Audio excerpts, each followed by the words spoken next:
This theme goes shoulder unseen emotional, physical, and mental burdens.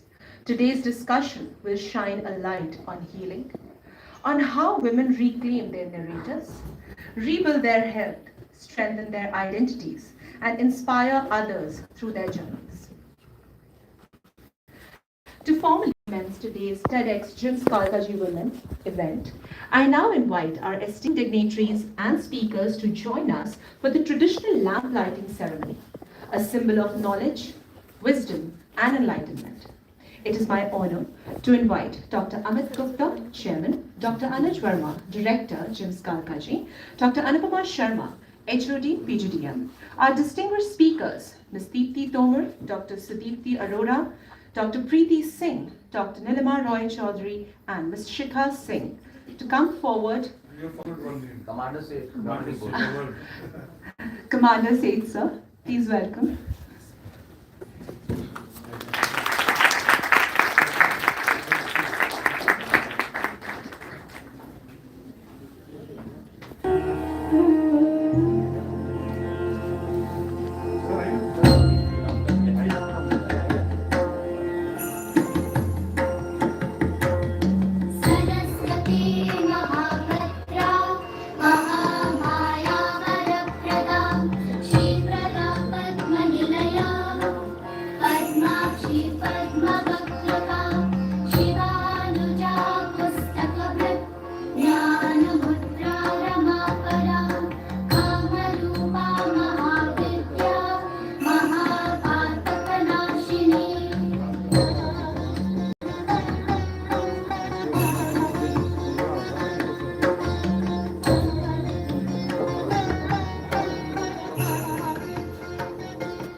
As the flame is lit, it signifies the beginning of a day filled with ideas, inspiration, and illuminations.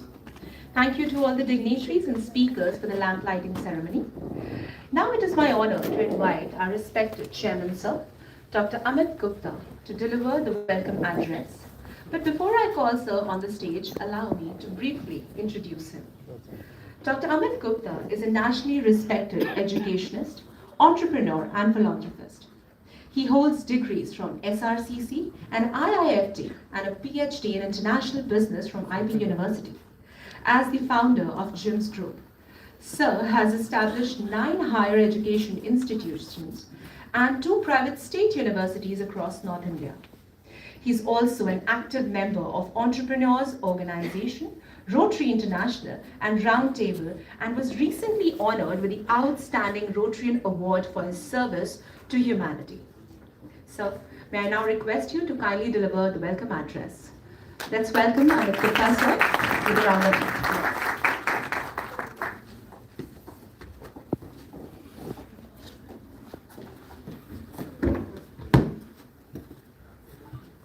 Good morning, everyone. Distinguished speakers, esteemed guests, faculty members, dear students, and friends. Well, it is my great honor to welcome you all to the TEDx Women at JIMS Kalkaji, an event that celebrates the power, resilience, and brilliance of women through the compelling theme, Health, Her Story, Voices That Heal. Well, whenever you start any new journey, everybody wants to know what is the key to success. Keeping in mind today's theme, I would say control over your mind and your body. And this is not my personal thought. Our famous Sadhguru also mentioned that this is the starting of any journey. You have to control your mind and your body. So today we come together not just to listen but to reflect, to learn and to acknowledge the strength embedded in every woman's journey, health, physical, emotional, mental, and most importantly, spiritual. Well, we have wonderful speakers here. To begin with, Deepti Tomar, representing the next generation of wellness, redefining how we approach holistic health. Dr. Sudipti Arora, whose stories of survival and strength remind us that resilience is often the greatest healer. Dr. Preeti Singh guiding us into the science and art of longevity, aging, and ageless strength. Dr. Nilima Roy Chaudhary inspiring us to transform within and embrace a renewed, empowered self. And last but not the least, Ms. Shikha Singh shedding light on wellness in student life, an area more important than ever as young people and students balance academics, mental health, and fitness. Well, each one of them brings a unique perspective that connects deeply with our theme and resonates with the challenges and aspirations of women today. Well, I won't really talk about my own life experience, but all I can say is that when I was in your seat 25 years ago, we didn't have enough life coaches, we didn't have enough information talking about health, life balance. But today you have, popular coaches like you Coutinho, you have, you know, Ryan, which in fact is from Goa, and I just met him yesterday. So today there's a lot of information available, a whole lot of podcasts. So try and spend some time on understanding, the benefits of keeping a balance in your life, and especially focusing on your health. Especially, girls, you spend so much time on either shopping, acquiring maybe Louboutin bags, or looking at diamonds. But remember, your body is the most important and the most valuable asset. So the way you enjoy carrying these bags, enjoy carrying your own body. Make sure that your most valuable asset is there for as long as possible. So with these few words, let's listen to the speakers. And I once again welcome each one of you and thank you.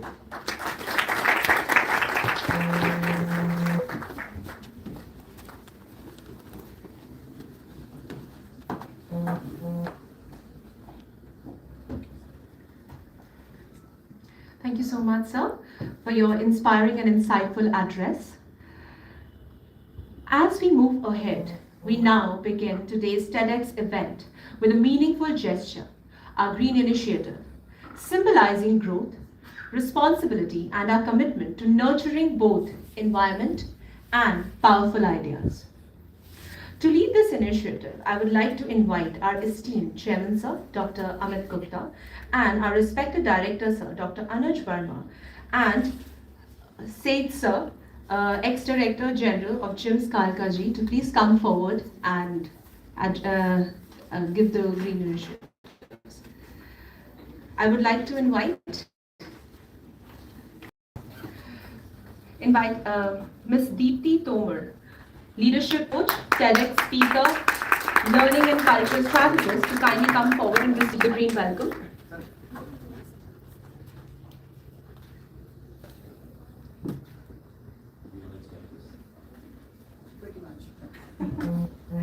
Next, may I request Dr. Sudeepti Arora, Environmental Research Scientist and Assistant Director at Dr. B. Lal Institute of Biotechnology, Jaipur.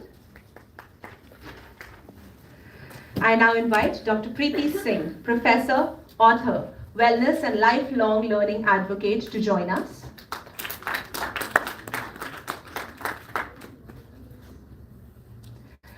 Up next, I call Dr. Nilima Roy Chaudhary, founder, Nirvana Nilima Wellness Private Limited, mentor, women entrepreneur platform Niti Ayog, to come forward.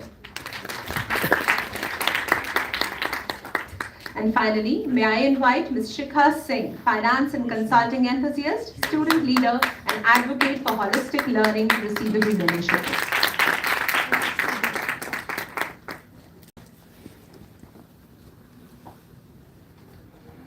Thank you so much, everyone. Moving ahead to begin today's speaker sessions, it is my pleasure to introduce our first speaker of the day, Ms. Deepti Tomar. Ms. Deepti is a learning strategist, leadership coach, and keynote storyteller with over 14 years of experience transforming how individuals learn, lead, and grow. At Grant Thornton Bharat, she leads powerful initiatives in executive presence, psychological safety, digital dexterity, communication, and global culture training, designing learning journeys that are human, impactful, and future ready. Today, she takes the TEDx stage to share her insights on the next gen of wellness, exploring how modern well-being goes beyond the physical to embrace emotional, digital, and cultural balance. Ma'am, may I now invite you to the stage? Please give a round of applause.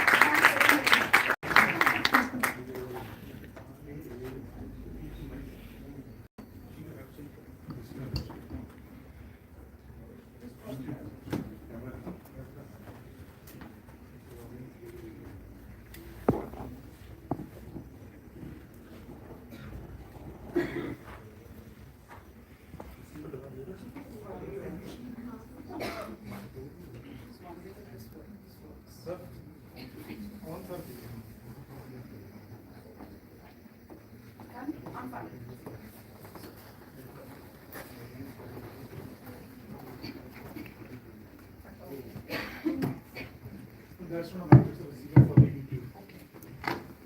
Works.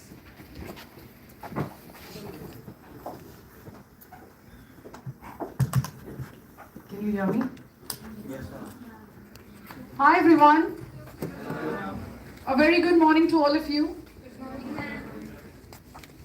ये gyms के बच्चे हैं, मैं भी gyms की बच्ची थी और बहुत शैतान थी और बहुत से lungs out. Show them to me. All of you. Out. Show them to me. All of you. Okay. Go to your screen time. What a question. Early in the morning. Go to your screen time and record that number in your mind. I don't want to know. It's for you. Alright? Now put your phones back on silent and on the side. And show me your empty khali haath. Disconnect हो जा रहा है. Alright. Screen time record कर लिया? I have a question to ask. When was the last time you spent those many minutes, hours, looking inside your own mind? Scrolling your own thoughts rather than scrolling somebody else's Instagram feed or highlight stories. That little pause out there, that little teeny weeny discomforting moment of reflection may not seem much right now, but it has changed the course of several battles over the century. Thinking, right? Let me show you how. Taking you back 5,000 years from now, back in the land of Kurukshetra, where Mahabharata was played.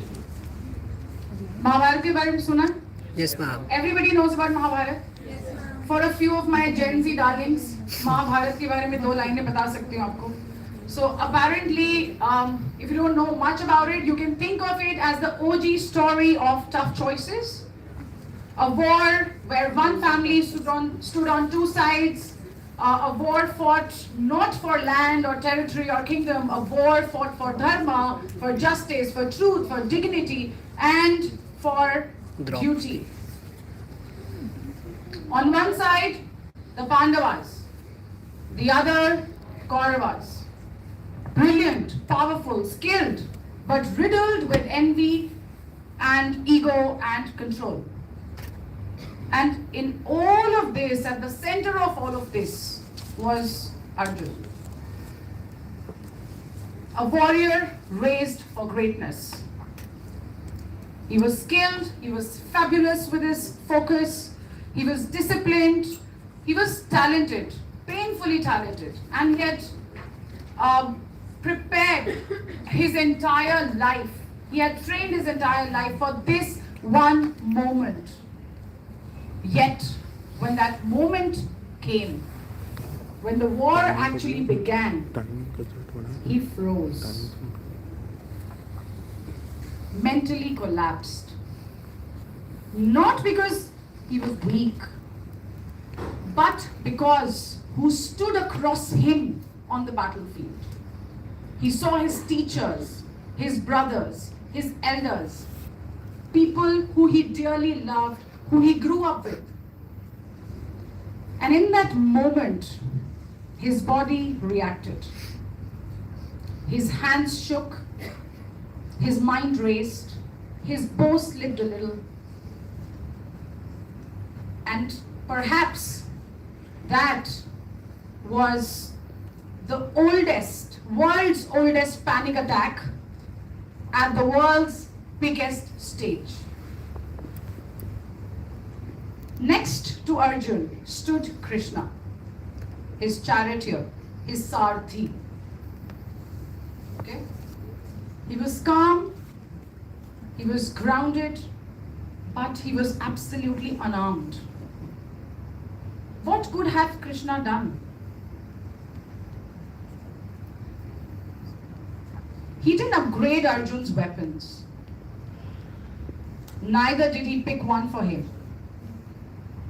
But he did something truly magical. He upgraded his perspective. He reframed the entire battle and told him, Arjun, the war is not around you. The war is Inside. within you. And that moment, Krishna turned into more than a Sarthi. He turned into a coach, a voice of reason. He turned into this OG, mental health and well-being coach in that century. So the story sounds ancient, but the battlefield still remains. That was Kurukshetra then. Let's look at what Kurukshetra of today looks like. Arjun had chariots, arrows, and armies to battle with. Kurukshetra 2.0, our battlefield, has devices, deadlines, and dopamine. Arjun's world was too full. Our world is too loud. Arjun's battlefield had warriors. Our battlefield has notifications, comparison, people's opinions, unsolicited advice, and whatnot. Ma'am, I have sent to just. But here's the twist. Arjun was not as privileged as you guys. How? He didn't have the luxury to doom scroll to escape his reality. He didn't have reels and memes to numb his fears and distract his mind. He didn't have Google search to ask and consult how to avoid difficult people or difficult conversations. And he didn't have ChatGPT to give us ready-made answers how to win the war in 3 steps without discomfort.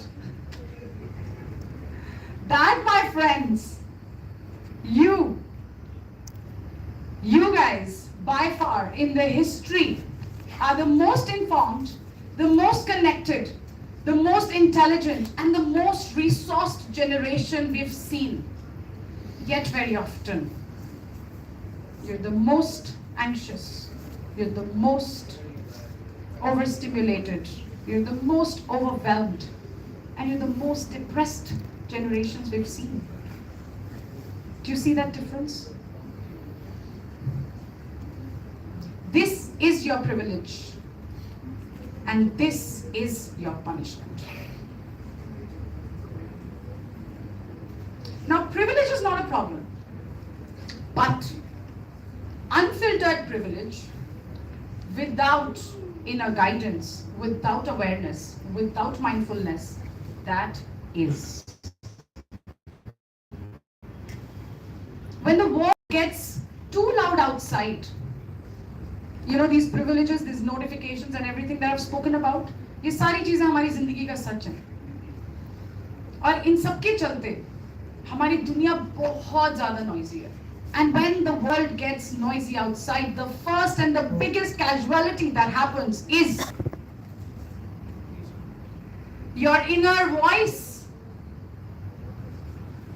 The first thing that goes away from you is you.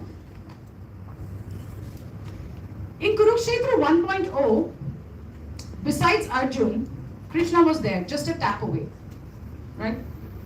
Kurukshetra 2.0, where is Krishna? Where is he? What? Where is he?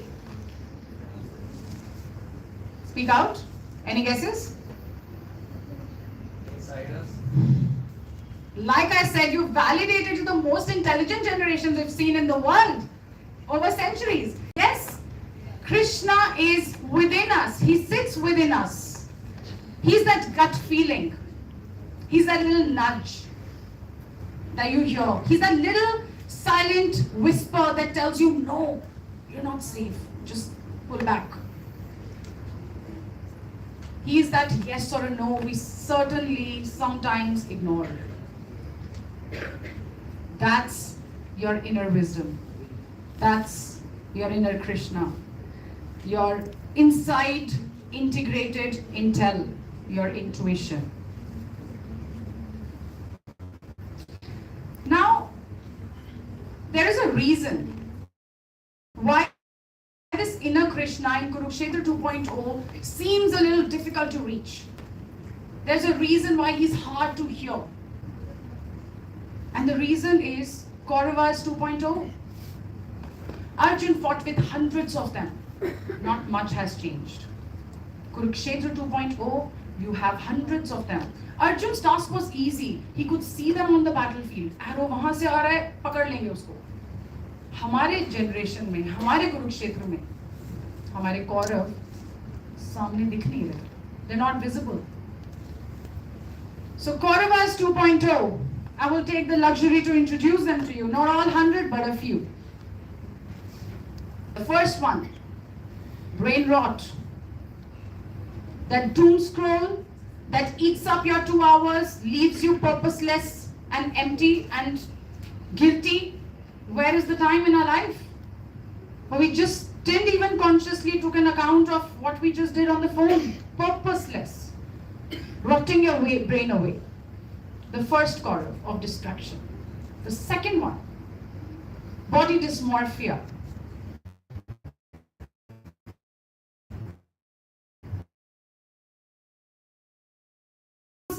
Snapchat filters.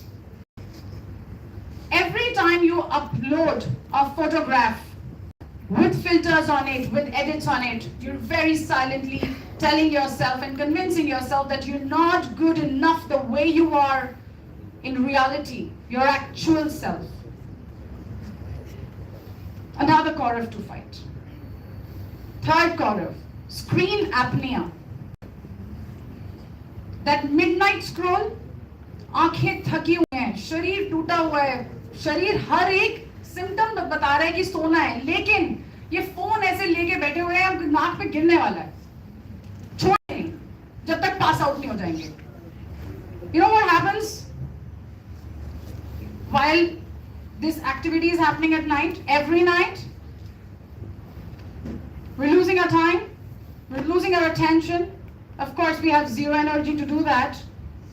And we're also losing the count of our breath, the rhythm of our breathing. That's screen apnea. Another Kaurav, absolutely invisible. The fourth one, validation addiction.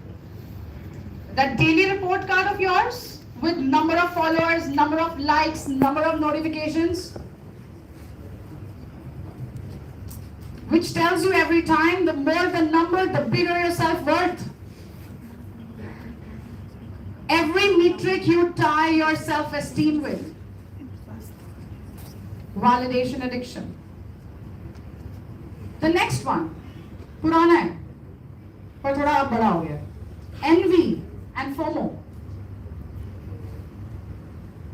Then somebody else's win becomes your personal loss. The next one, burnout. काफी तेजी से बड़ा हो रहा है. So growing baby. So burnout is when you want to do it all, hustle out, ambition है, achievement है, सब कुछ है, पर अंदर से टूटते जा रहे हैं, खड़े होने की हिम्मत नहीं है, घर में snappy हो रहे हैं सबके साथ, लेकिन बाहर Wow, look at me. I've got everything sorted. So that's burnout. Bhishma of burnout, basically.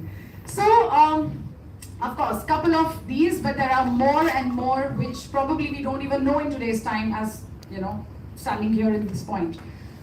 So the problem is that these Kauravas are invisible. Arjun's task was easy. He had his Kauravas in front of him, okay?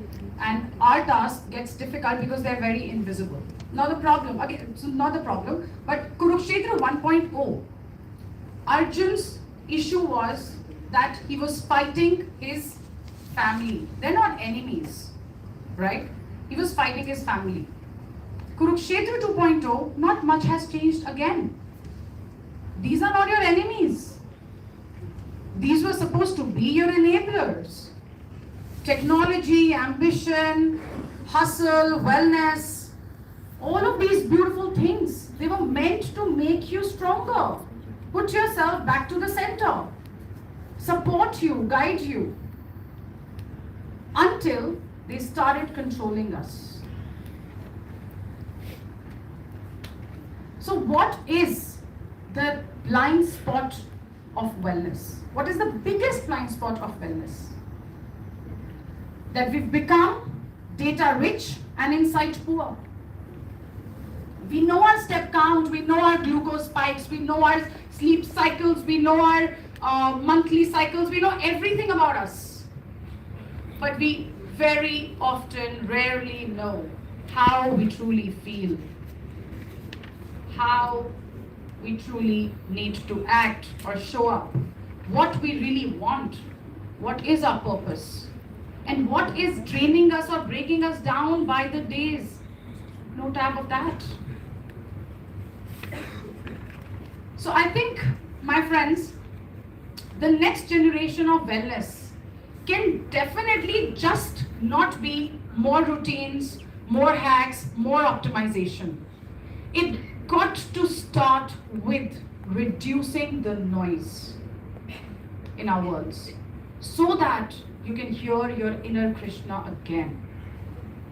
And that's where the slow protocol beautifully fits in. It's a 4-step simple method to regain sight of your Krishna. S in the slow calls for step back and pause. So whatever you're doing, you're mid breakup, you're mid pacing a project, you're mid scrolling, you're mid emotional tension, you're mid anything, just step back and pause. Take a deep breath and ask yourself, am I truly living the life that I want to live? Is this authentically me? Or am I busy performing a life for the audience that's in front of me?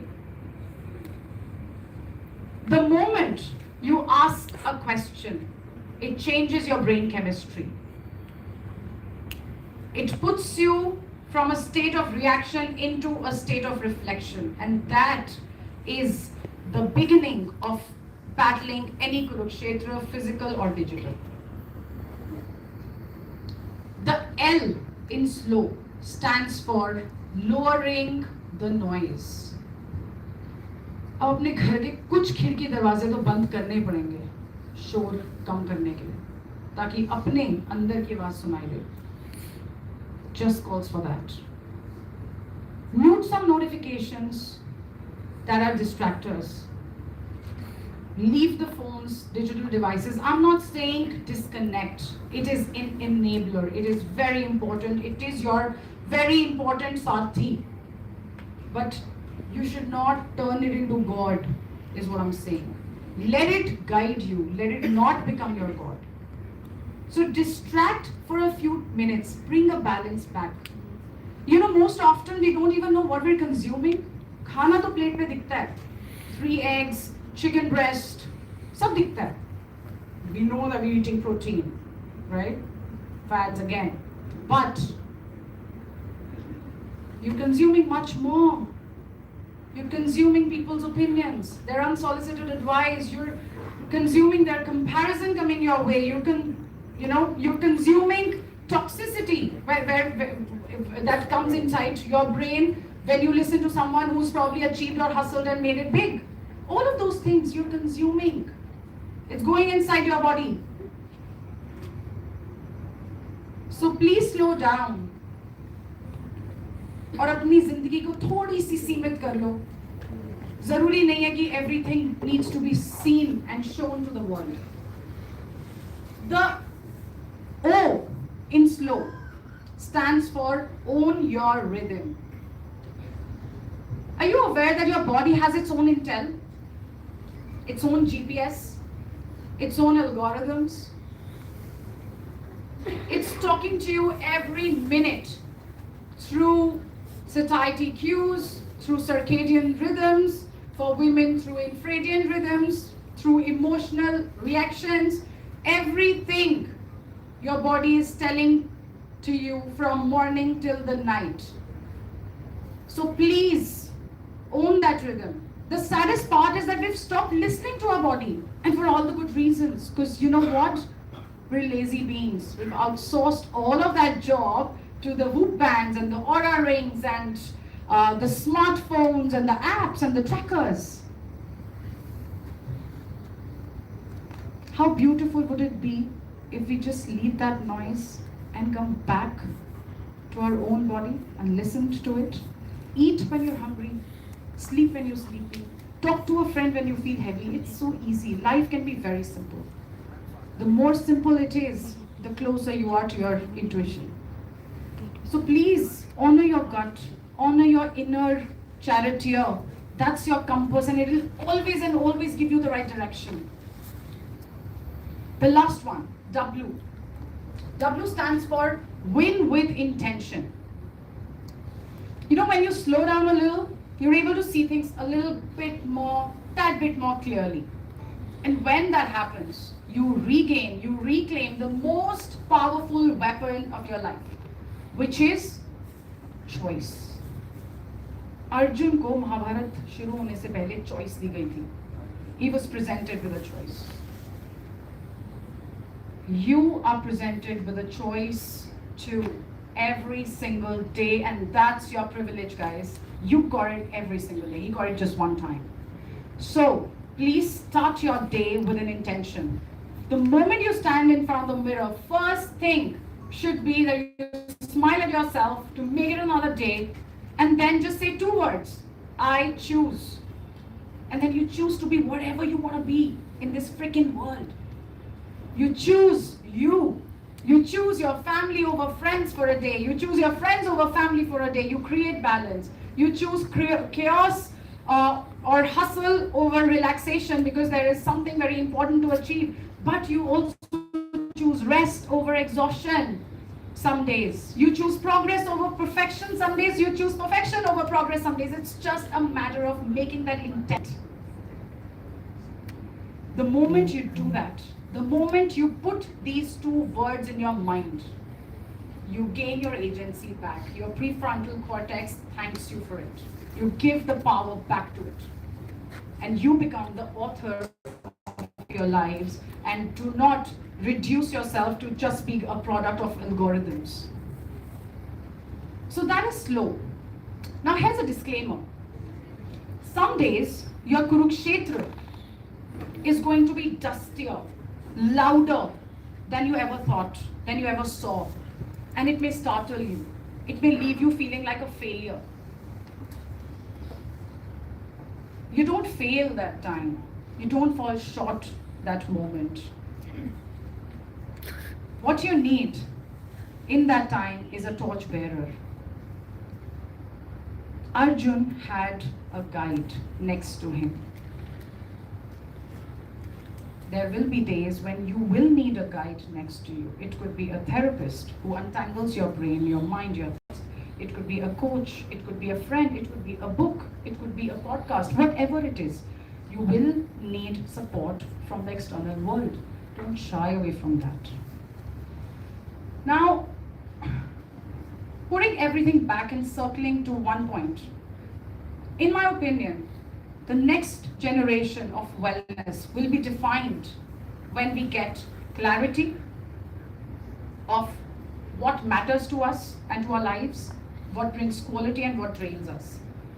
Awareness of our patterns, of our triggers, of our nervous system, of our baggages and our inner child wounds. Emotional hygiene, the awareness that cleaning your mind and your thoughts is an everyday chore, just like cleaning your body. Boundaries, not to let the world out, but to let yourself in your own world. And lastly, acceptance that healing is not linear. There will be days slow will work for you. There will be days a torchbearer will take you back home to yourself. And that you are a work in progress. Every day is going to be a different day, and every day you just work and get better, survive it, fight the battles. Every day you'll have a different Gaurav in front of you. The only thing you need is pause and think the next action. So if you had to take anything away from these 1080 odd seconds, let it be this, that slow is not opposite of success. Slow is your pathway back to your own wisdom. Slow is how you hear your inner Krishna. Slow will be the starting point of the next generation of wellness. And slow will be the new fast. Thanks so much.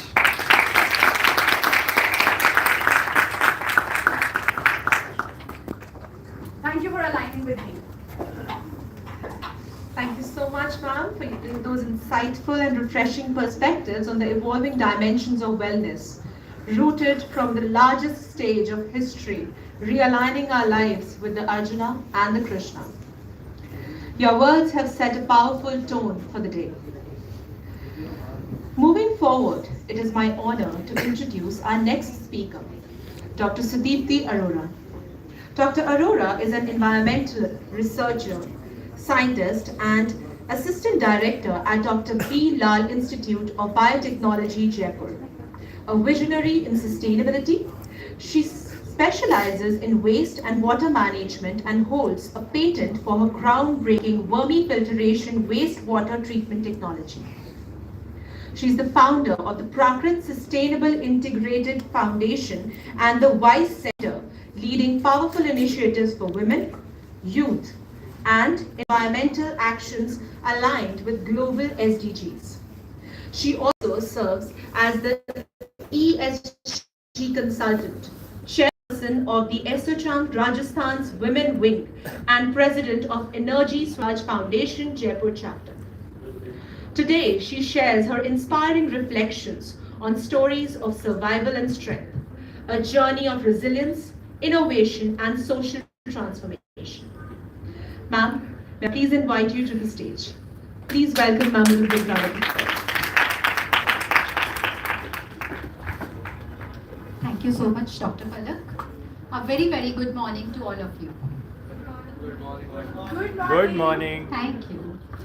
So, it's one day when our stories will be big, when there will be medals on our shelves, and when success will feel like official, then we will share our story, isn't it? But you know what? In this moment of chasing for the perfect moment, we actually forget one simple thing. This moment, today, right now, is actually the moment we once prayed for. We actually walked on the paths that didn't even existed, step by step, slowly, navigating the challenges, the discoveries, the breakthroughs. And those paths, while we were creating our own journeys, we were creating ourselves. So what I feel is, today, right now, this moment is the moment that is actually enough to share my story. So do you want to hear my story? Yes, ma'am. So this is about my story today. This story is of a girl, not the scientist that you see today, not the mother, not the daughter, but a girl. A girl that belonged to a small town, Karnal, in Haryana. A town where even dreams dare to be big enough. But that little girl wanted to fly. I was very fortunate because my parents were extraordinary in their own quite resilient ways. My grandparents actually migrated from undivided India, came from Pakistan to Rohtak, a very small town, and started everything on their own. My grandmother actually did some household chores, and she used to say me, कोई भी काम छोटा या बड़ा नहीं होता, बस नीयत बड़ी होनी चाहिए. And my grandfather just opened a tiny shop, and they worked really hard. And what I learned from them is, you dare to dream what you feel right at the moment, and you dare to choose your own path.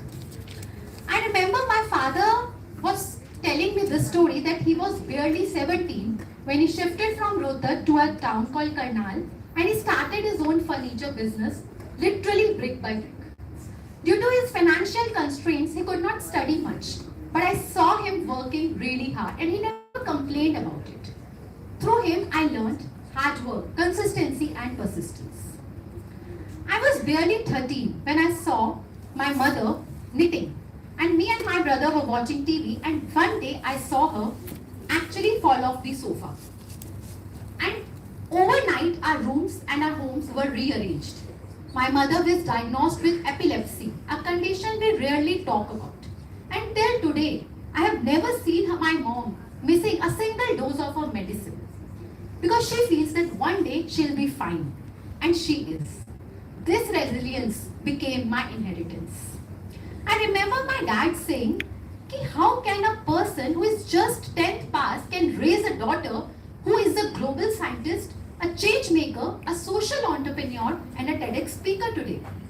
I often smile and say that how can a girl from a small town even dare to dream big? So growing up, I wanted to be a doctor. I used to imagine myself wearing a white coat, stethoscope, and healing people. I love people. I love healing, and I love helping people. So of course, I gave my NEET exam. Not once, not twice, but 100 of the exams failed. And each failed exam closed my door of getting towards my vision, towards my goal of healing. But कहते हैं ना, जब एक दरवाजा बंद होता है तो दूसरा डोर अपने आप खुल जाता है. I was navigated to the path of biotechnology, the closest cousin to the world of healing. I thought it's okay, it's good, and I entered into the world of biotechnology. I started my engineering at Amity University, Noida. And you know what? But that personal failure was somewhere in me. So while I was studying biotechnology, I set on to a new goal. I thought if this is engineering, it had to be from best. तो मुझे अभी best college से engineering करनी है, तो I set on my path of going into IITs. I thought I used to believe, feel, and visualize IIT doors every day. Of course, I gave my GATE exam. The result? No. Rejection and failure again. What I thought was, in all these failures, there was something else that was growing in my life. In Amity, I met Saksham, my friend, who became closer than my friend and now my husband. And somewhere I was thinking, if I had not gone to Amity, I would have never met Saksham. If I had not done biotechnology, I would have never known the science that heals silently, deeply, and powerfully. The science of biotechnology. So yes, then after that, life navigated me to a new city. This was the pink city, Jaipur. This was Saksham's own home city, and somewhere it was my calling too. I went there, I got my admission into MNIT Jaipur, and I enrolled for MTech in Environmental Engineering. And for the first time, I was actually feeling very, very light, very beautiful, and my life was in the flow. I liked the subject, I liked the intricacies of nature, environment, and somehow I thought this is exactly where I wanted to be. I had friends, I was having fun, and just that, like everybody, every student had a dream of getting placements after your engineering. There was this day when I had 2 offer letters. 2 offer letters in my hand. Can you believe that? Okay, so this offer letter was from our government job. It was a job of a JEE at Rajasthan State Pollution Control Board. Respectable, stable, secure job. I mean, who else would not want that? And the second offer letter was a PhD position at IIT Roorkee. Can you just think of what would I have chosen? Anybody? 99% of the people that I asked said, of course go for government job. What are you even thinking? But there was this one voice that said, go where your heart feels alive. Jobs can come later, IIT won't. That voice was of Saksham. I folded my government job offer letter, put it in my pocket and went to IIT Roorkee. That place felt like home. And by that time, me and Saksham were already married. So now if you think my honeymoon was on beaches and mountains, no. It was along sewer lines, laboratories and craft. Yeah, my PhD was not actually glamorous. It was on craft, toilets, sewage water, endless laboratory experiments. I lost my engagement ring in a warm-filled filter where I was dealing with toilet water. So yeah, but I was happy. I was really happy. That's also the place where I met my best friend Sanya. If not IIT, I would not be possibly here today.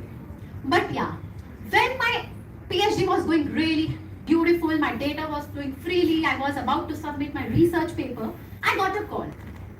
My PhD supervisor, who was battling cancer, is no more. Yeah, I lost my PhD supervisor. Okay, that time I actually thought life is fragile.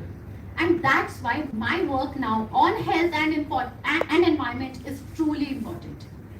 So yes, after completing my PhD, I came back to my institute. I joined the institute with the expanded vision and more dreams.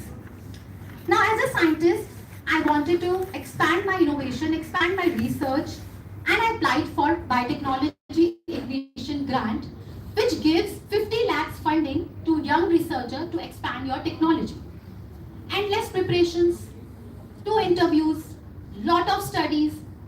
The answer came in, your technology is not innovative enough, rejected. The simple line. You know, I googled the word innovation 50 times that day. Innovation, the technology that I literally started on my own, through my own hands, one by one, tab by tab, brick by brick. Not innovation? I don't know what innovation is. But yes, by this time, me and Saksham also decided to start our family. So we had our boy Suyansh and we were very happy. I was enjoying my motherhood, but that's the next TEDx topic might be that I would like to tell you. But yes, this time I also understood that I need to do something. I was surely going on paths that are still, yet to explore. So then COVID happened. And as a curious scientist, I was just scrolling through some of the research paper and I got attention on one of the studies. Now this study was from some researchers in UK and Europe, and they were finding coronavirus, COVID virus in sewage sample, and they were using this data to give it to the government, and government was using it as a tool for early epidemic prediction. Now imagine you have COVID-19, you will get symptoms, but you might not get symptoms. So the entire country will have to go lockdown, or entire city.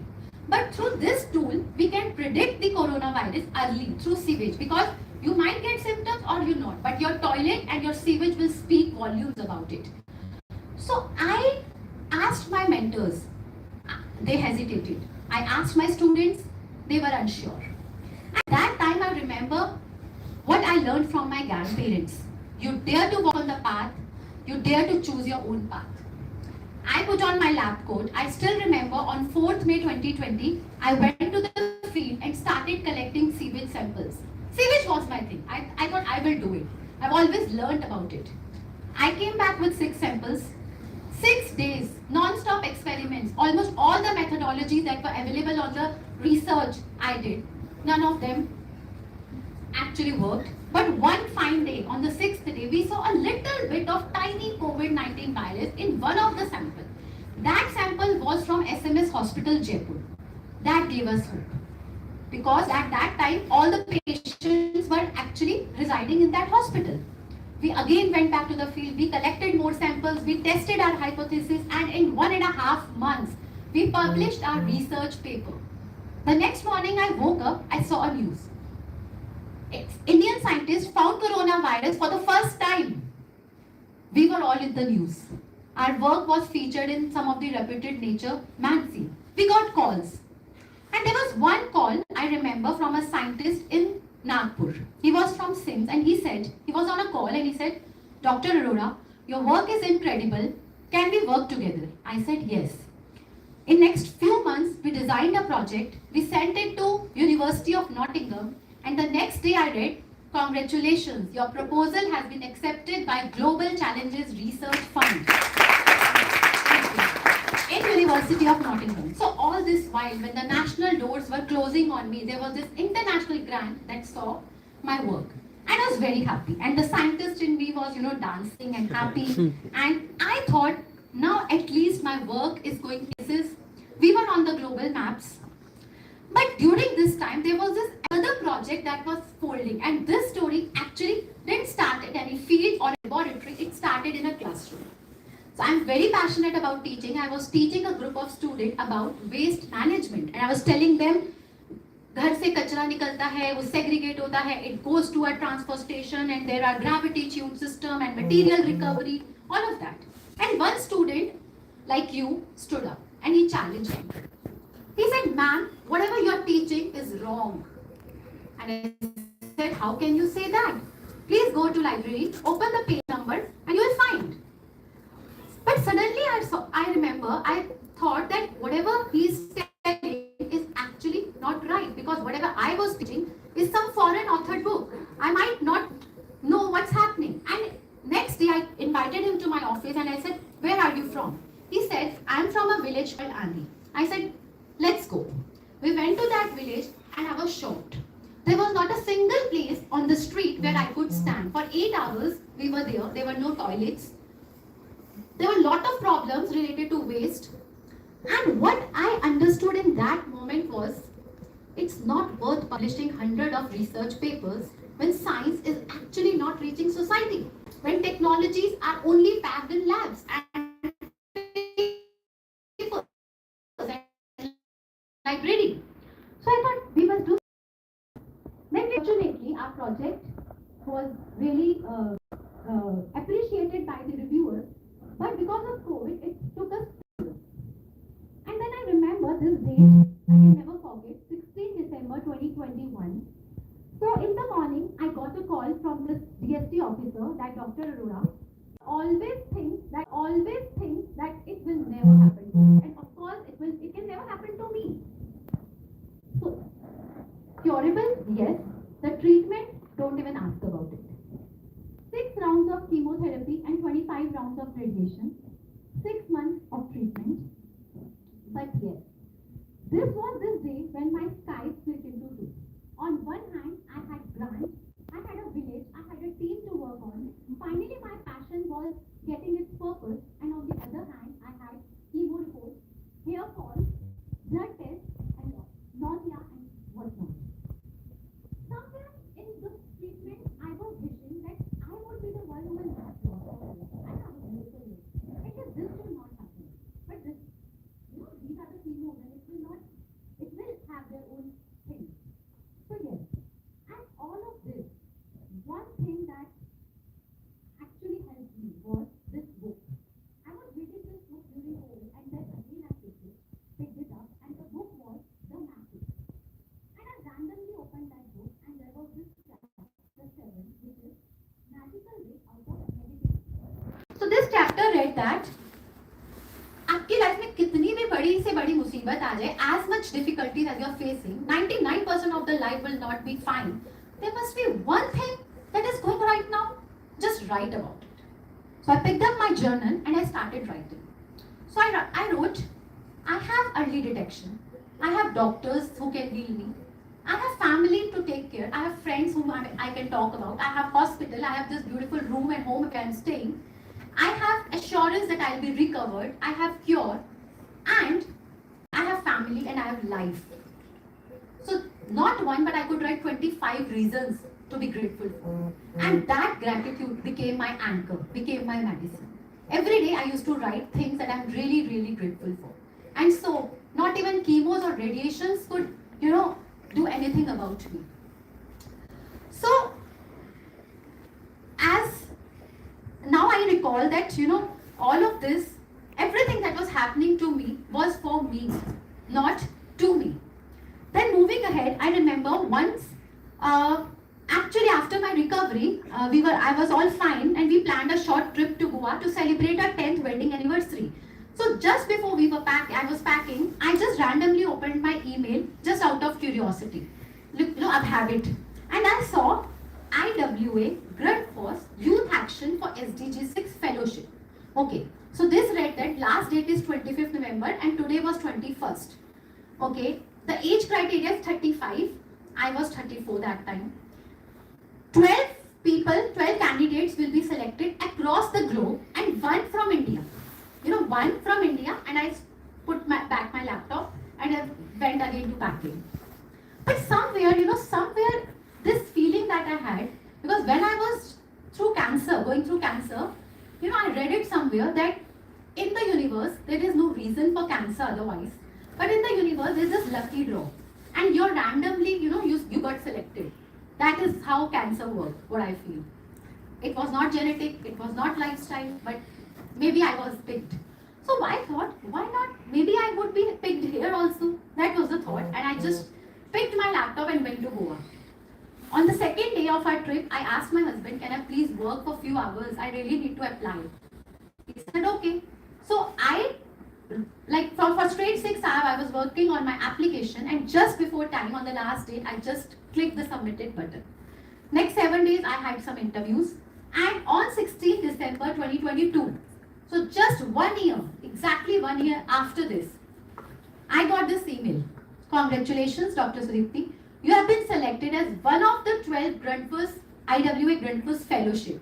And as a result, you will be traveling 5 countries. London, Denmark, Canada, Kigali, and New York, Dream City. I have to be there at UN headquarters representing my country for my work.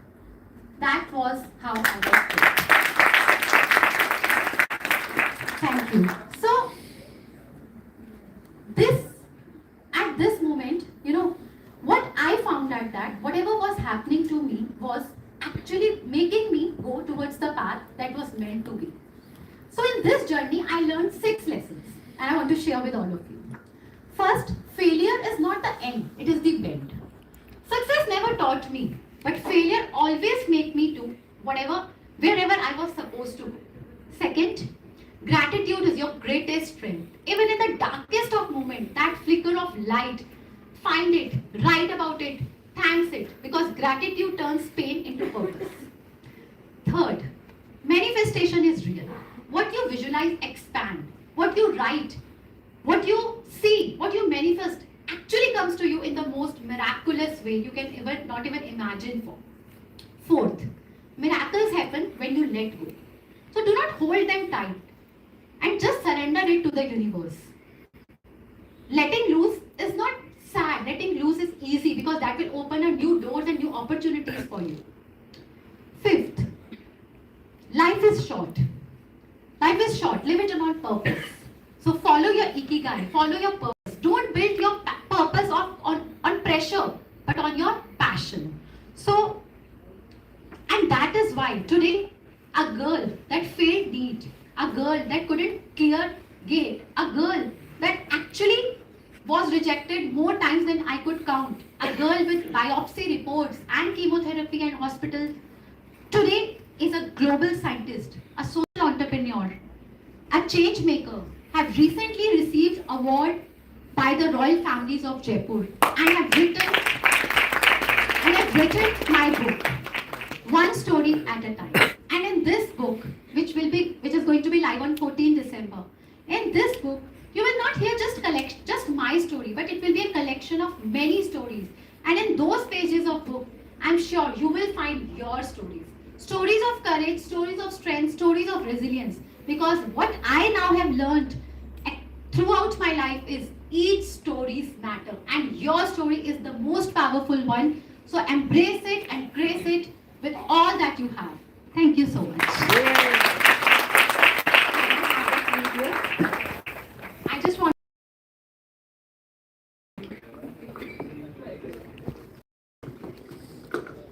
Gokul.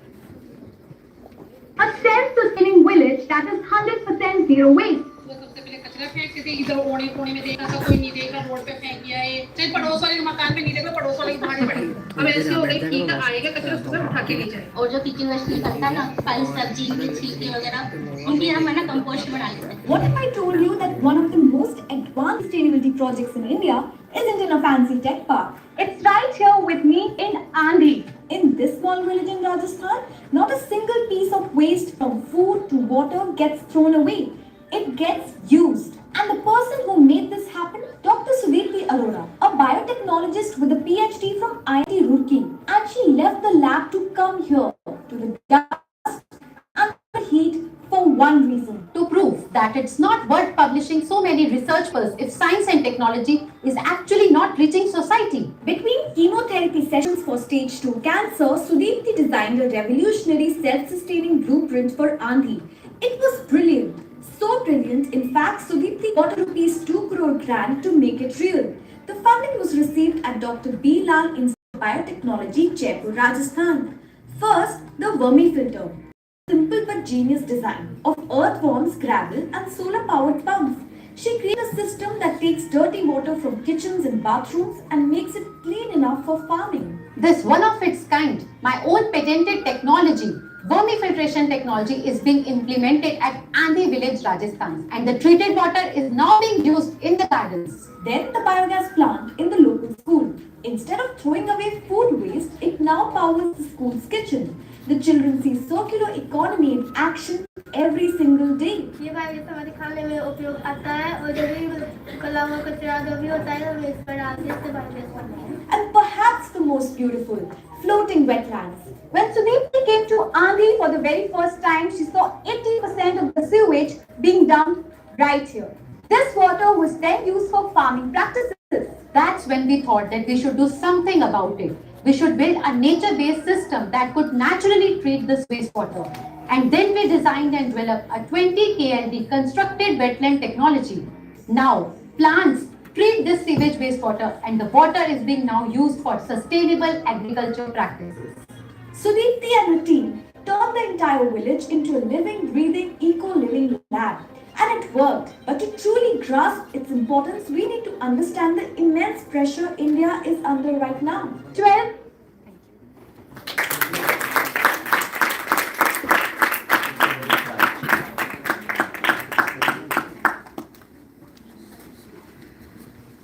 Thank you so much, ma'am, for the powerful and deeply inspiring session.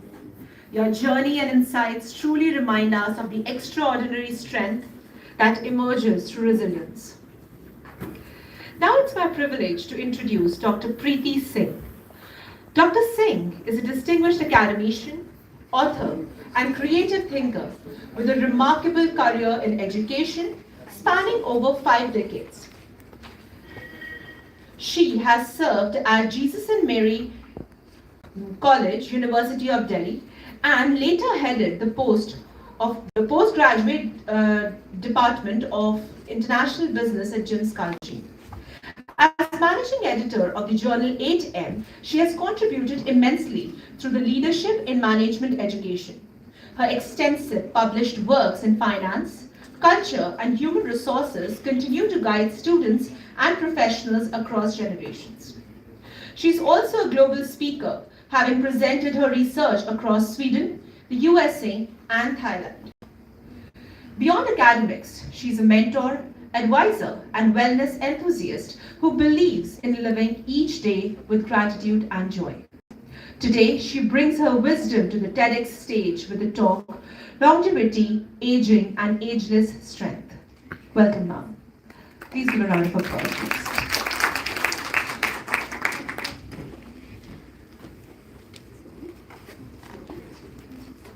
On. Good morning, everybody.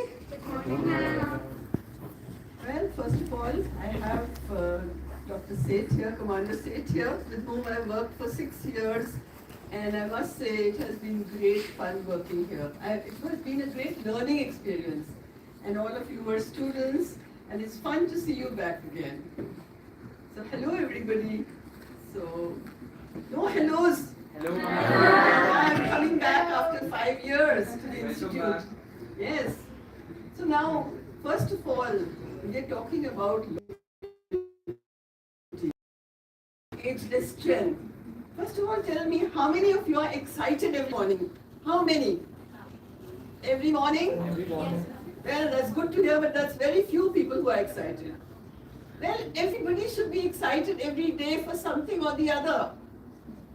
And one of the reasons, one of the big things about longevity is excitement.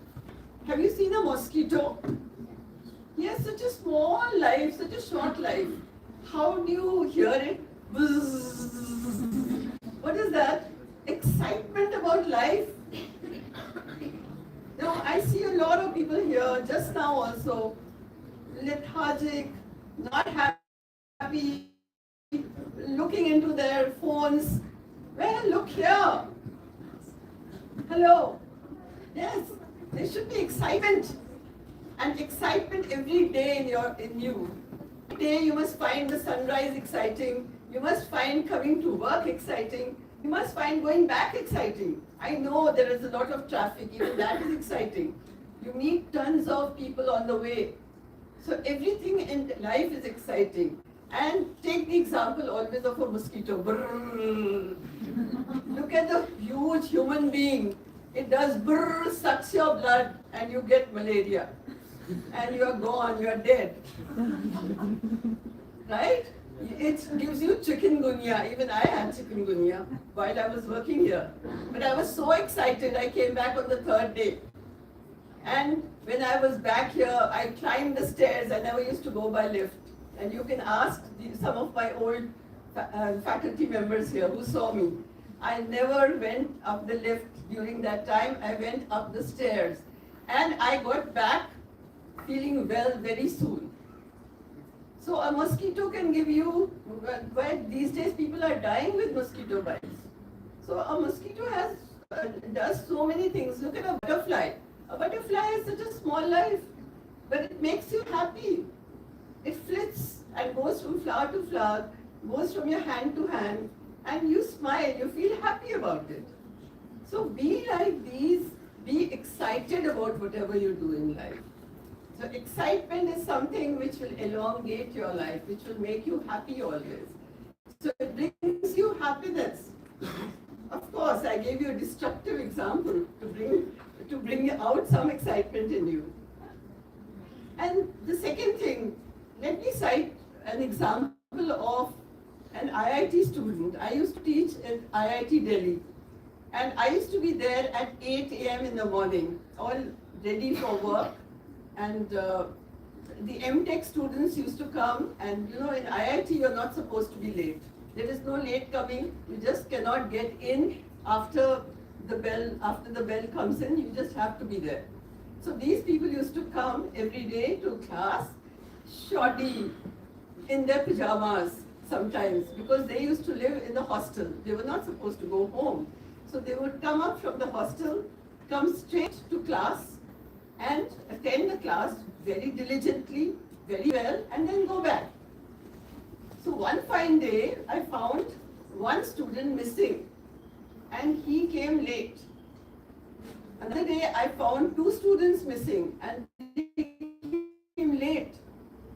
On the 3rd time when they came, I said, why were you late? Then they said, ma'am, we're sorry, but the thing is that we see you so well dressed in the morning, looking neat and clean, looking excited, and we thought we better shave, we better wear better clothes, and here we are looking all spruced up.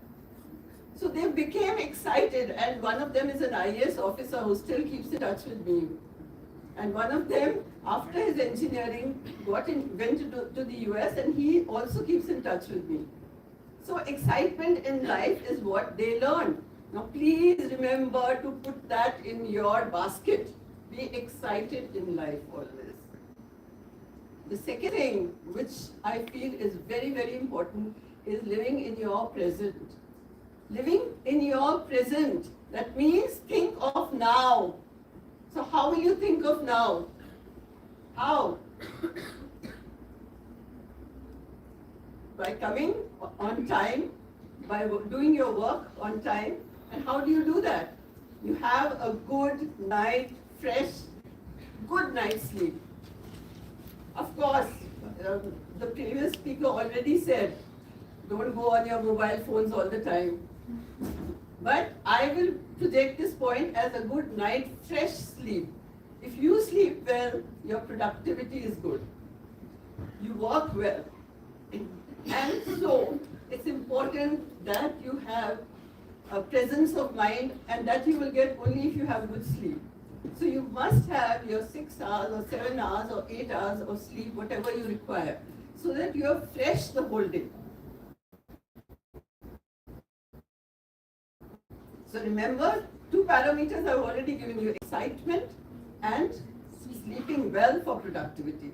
Don't sleep well, nothing happens.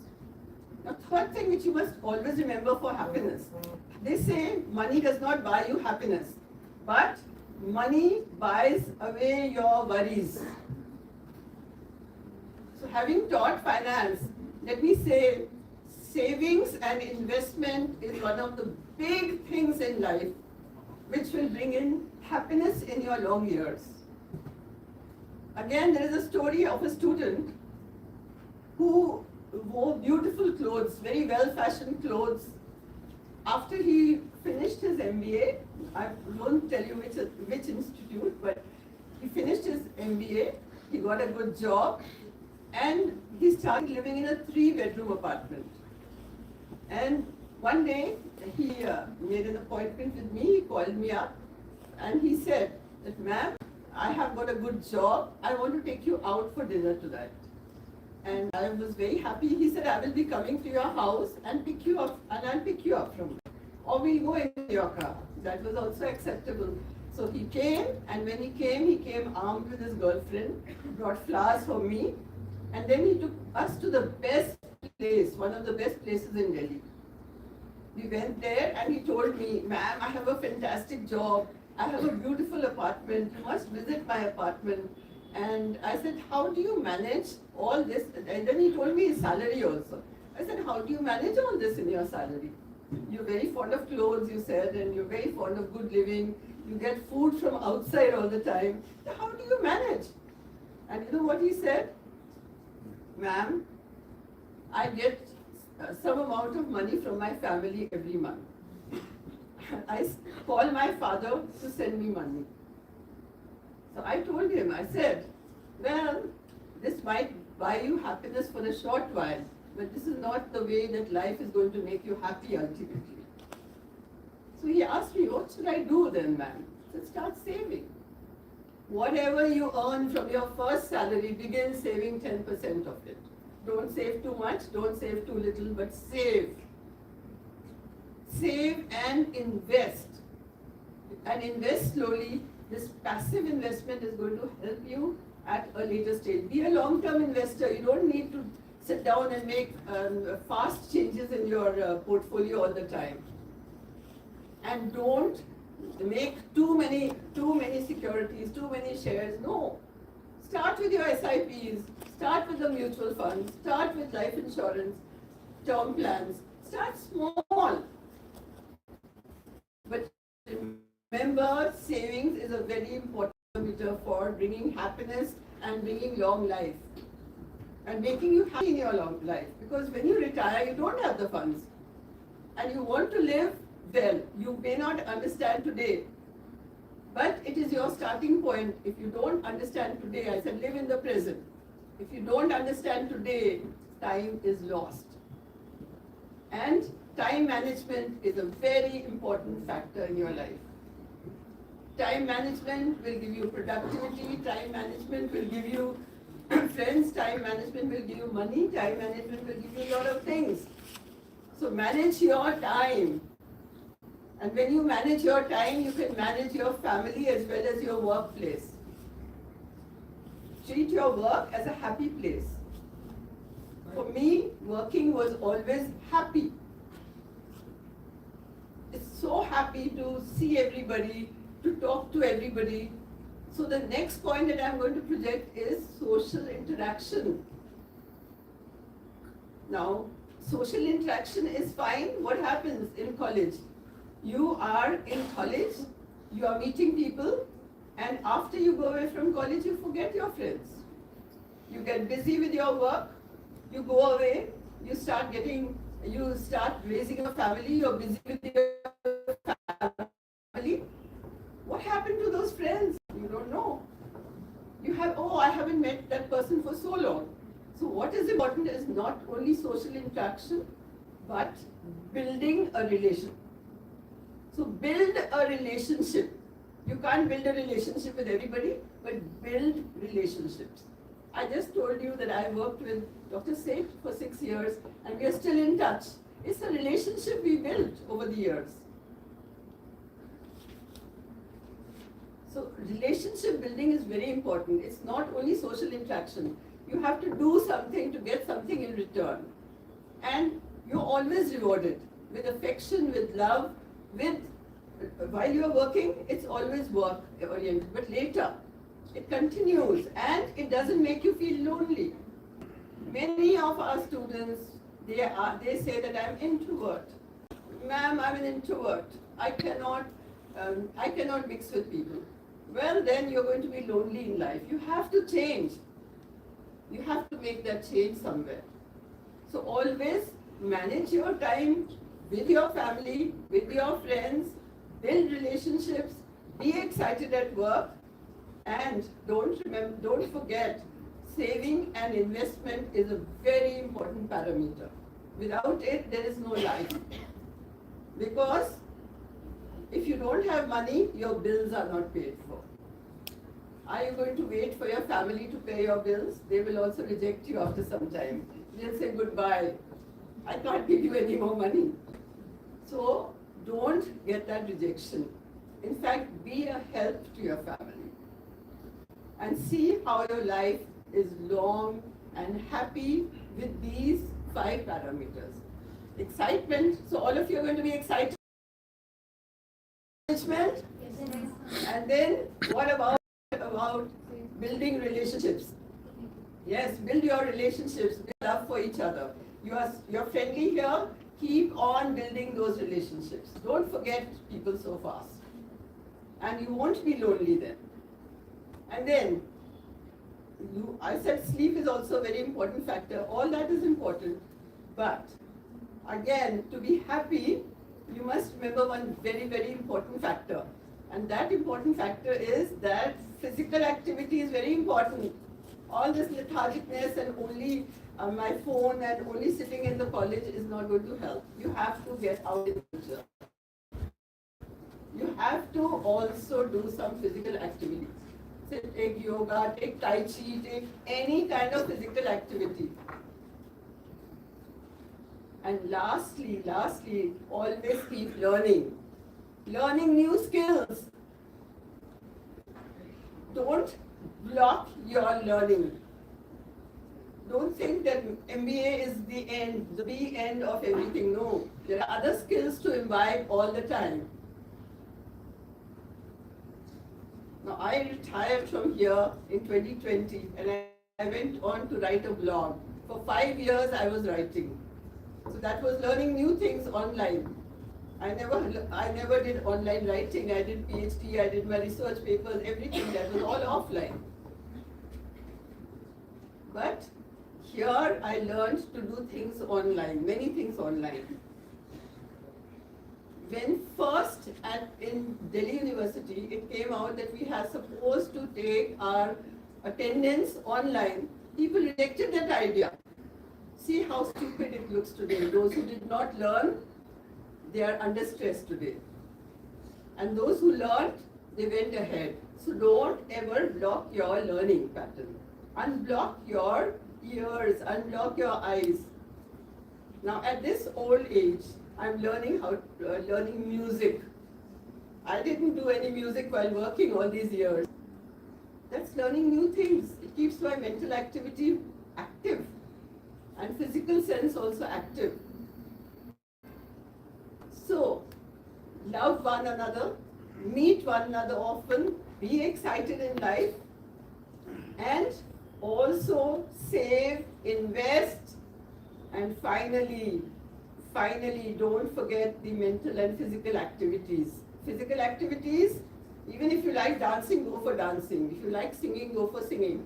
But keep learning something. Don't get overbowed only that I'm working so I have no time. You have all the time. Manage your time.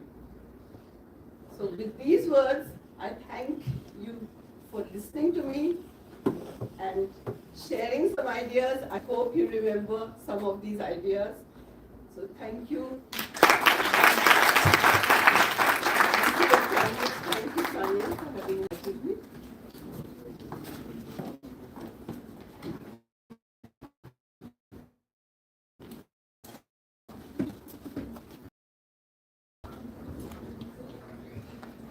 Thank you, ma'am, for such an uplifting and graceful session. Your thoughts on aging with vitality, purpose, and ageless spirit were truly inspiring.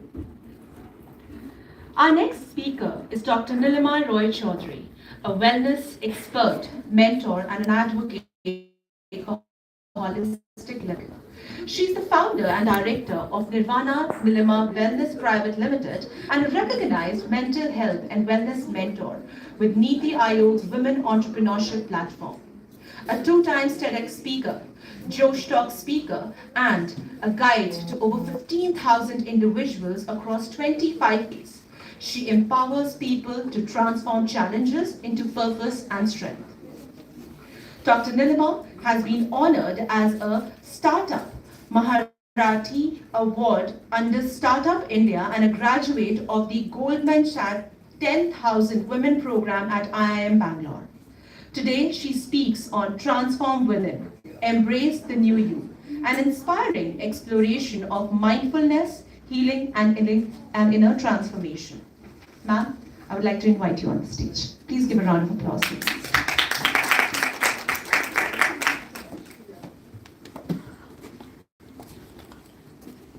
नमस्कार देवी और सज्जनों। Cabin में pressure अगर कम कर जाए तो कृपया अपने ऑक्सीजन मास्क पहले पहनें, फिर दूसरों का सहायता करें।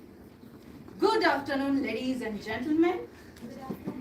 In case there will be the loss of cabin pressure, just make sure your oxygen mask is placed correctly before assisting others. You are not in the wrong flight today. You have boarded a very special flight today, the TEDx Women Special, and I am your captain for the day, Dr. Nilima Roy Chaudhary. No, this flight will take you to another city. It will take you somewhere far more important within yourself. We have heard the line, the oxygen mask line, hundreds of times. But how often we do actually listen to it? Because this is not about the air safety. This is about the life safety. Especially we women, we are taught to care for everyone else. Our children, parents, partners, our colleagues, until one day that we realize we have been giving the oxygen to everyone else except us. So, the time we realize it, especially when we start saying, I am exhausted. I also deserve to breathe too. Not out of selfishness, but out of self-survival.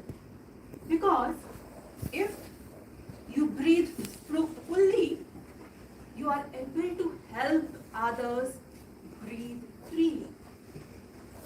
But along the way, we women started glorifying sacrifice. And it is slow slowly killing us, like softly killing us.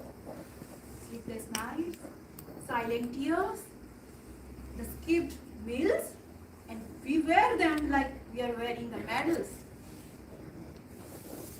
But no one tells us. You cannot pour from an empty cup. So, today, just think about it. अपनी कुर्सी के seat बांध लीजिए. Fasten your seat belts because this flight is about to rediscover yourself, your strength, your stories, and balance across the generations. Welcome aboard to Transformation Within. Embrace the new you. You know, we women grow up with one cycle. Depends on how others see us. From young age, we are waiting for someone to come and give us approval, to appreciate us, to validate us. We learn to measure our values in compliments, marks, positions, promotions, and in fact in relationships. And by default, without realizing it, we start living our life through other people's mirrors. I know this, the pain, because I lived that life. As a girl, a little girl, I was judged for my looks. Too dark, too different. I learned very early that to be loved, I had to prove myself. In school, it meant chasing the marks, believing every grade could buy the acceptance. In college, when I moved from a small border town in Tripura to Delhi, I carried Bengali medium accent like baggage. People judged me for my language before judging me for my ideas. And when I tried to blend in, changing my words, my flaws, my confidence. At work, I did the same. Smiling through stress, staying late, saying yes. And in marriage, I was trying to fit into every definition of perfect. Until one day, I broke completely. Empty from within. On the edge of giving up, not my struggle, but myself. And that was the point, the breaking point. When I reached to that breaking point, it was not all about the exhaustion. It was emptiness. My body was alive, but my soul has forgotten how to breathe. I left everything, not to run away, but to come back to myself. I went to Rishikesh, to a small ashram by River Ganga. The river was kept flowing, but I was stopped inside. In that silence, yoga helped me to find the real me. So it helped me a lot. Meditation helped me to find out my real me beneath all the silence, the noise. Till 2018, I took 10 medicines a day for thyroid and anxiety. And since then, not a single one. Because I found something more powerful. Meditation became my medication. When I come back from Rishikesh, it was new me. I didn't just come back healed. I came back aligned. Since then, my learning has been shared with over 15,000 people across 25 countries. Find their positivity back in their life. Throughout my journey, one question always stayed with me. What does being healthy truly mean? The World Health Organization defines health as the state of complete physical, mental, and social well-being, not merely free from disease. Centuries before United Nations, our rishis already said, Sarve bhavantu sukhina, sarve santu niramaya. May all beings be happy. May all be free from disease. True health never was the perfection. It was never been about the perfection. It was always the connection. So, when I started my journey and helped so many people, I have understood this. Because when one woman heals, her energy restores balance, her home, her family, her world. Then, when I realized that people are not taking care of themselves, and people always talk about the health, the total health. When we have spoken about the total health, that means the physical, mental, and spiritual, the basic, the foundation is our physical health. So our body is not only the shell we live in, it is the temple that holds our consciousness. So if we are not working on our consciousness, what will happen to us? So we all have to, by default, do some physical works for us. Some mental and emotional always follows. For women, these temples speaks through rhythm. Ancient wisdom, so this is the dance of Shakti, the energy of creation and renewal. Every month, hormones rise and fall.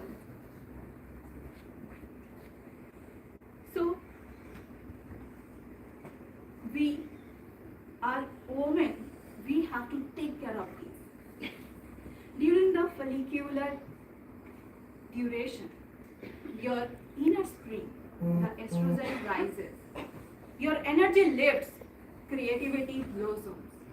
And this is the best time for you to learn, to plan, and to do something new. Next is ovulatory phase. So this is your inner summer. You feel confident, expressive, and magnetic. And this is the best time for your communication, your leadership, your celebration. Next is luteal phase. So in this phase, this is basically your inner bottom. Progesterone calms the system, inviting the reflection and closure. This is the time to organize and complete your task mindfully and slow down slowly. Finally, the menstrual phase. Your inner winter. Body shades what it no longer needs, physically and emotionally. Science shows this is when our right hemisphere of our brain, linked with the intuition, becomes more active. So, instead of pushing through fatigue, rest. Do some breathing exercises, do journaling, and listen. Because, end of the day, world wants women to perform the same every day. To ignore their body's seasons in the name of productivity.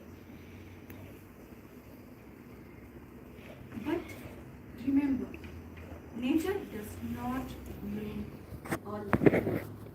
And neither should we. When we learn to honor body's seasons, body will also listen to us. The productivity will increase. So give yourself time. Rest in winter, create in spring, shine in summer, and reflect in your autumn. So once you understand your body's seasons, the next step is to appreciate yourself, to nurture yourself by doing some exercises to appreciating yourself.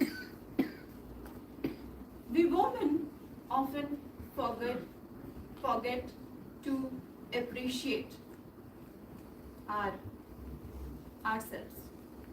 or celebrate ourselves. So, cook something with love, dress well, and smile at your reflection. Don't wait for someone to notice you or appreciate you. So do it by yourself. Pat your own shoulder and say, I did well. And this small act of recognition rewires your inner voice from not enough to I matter. So practice this. Next is stop criticism. Words shape the energy. When we criticize ourselves, the world feels the same. When we judge someone else, the judgment will again come back to us. So, speak gently to yourself and to others. Respect yourself and to others too. Because kind words always makes kind mind. Next is embrace your whatever you think you are not appropriate in. See, nature does not have everything unique. Everything is unique. Life, two leaves or lives, they are not same. In fact, the mountain is uneven, and that's the reason it makes them majestic. Same for our life. So don't just compare your path with someone else's path, because always remember, perfection is not real, but authenticity is. So work on this. And the next step is nurture yourself with some morning practices before the world will claim for your attention. Maybe only 5 minutes. Breathing exercises. Be yourself. You can sit with yourself only, stretch your bodies, anything you can do. But give yourself at least 5 minutes. It will change your life. So, when you understand these, always remember your body, your mind, your emotion always will support you, and you will be the successful person in this world. So, to attract something or to manifest something, you need to work on this. Because if your energy level will be low, if you will not work on your energy, not work on your vibration, you cannot manifest anything in life, not impact your studies. If you are expecting you want to score something extraordinary, you need to work on this one. So, remember how we have started this flight? With a very one instruction, very simple, one line instruction. Wear your mask, oxygen mask first. And today, the mask does not mean the air for the air safety only. It is for our life safety. Always remember. So it is for our awareness. So, as a woman, when we work on ourselves, we not only are changing our stories, we are changing the stories of generation to come. So, ladies and gentlemen, Devi or Sajjano, welcome to your own flight, the self-transformed flight, where your strength is your power, the kindness is your motivation, your currency, and your life is your beautiful life journey. So, thank you so much for flying with me on the flight called self-transformation. Thank you.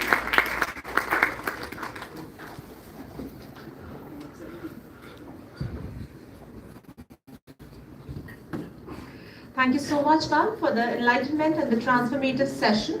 Your insights on inner healing and self-renewal truly resonated with all of us. And now, it is my pleasure to introduce our final speaker for the day, Ms. Shikha Singh. Shikha is a dynamic student at JIMS Kalkaji, passionate about finance and consulting.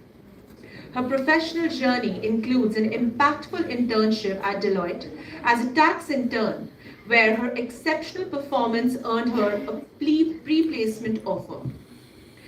She contributes actively as a placement coordinator, demonstrating leadership, teamwork, and commitment to supporting her peers.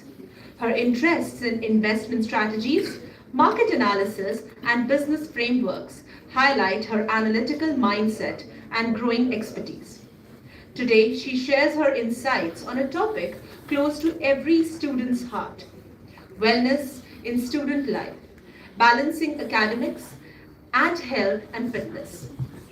Shikha, please come forward onto the stage. Please give a round of applause to her. Hi everyone. Good afternoon, JIMS. How are you doing? Can we expect an answer, please? Yes, ma'am. So, can we have a big round of applause for this wonderful ladies who just spoke and made the afternoon more brighter?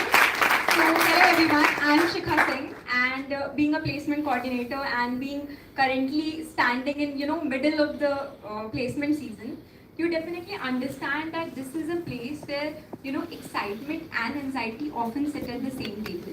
This is something, though I have secured my placement, but I really want to talk about this is a kind of area where you do excel in studies, to deal with the deadlines, PPTs and everything. And apart from that, I'm a placement coordinator as well. So to face every person who just got rejected in an interview, and they also don't know the reason and I also don't know the reason. So to deal with that, it's really tough, you know.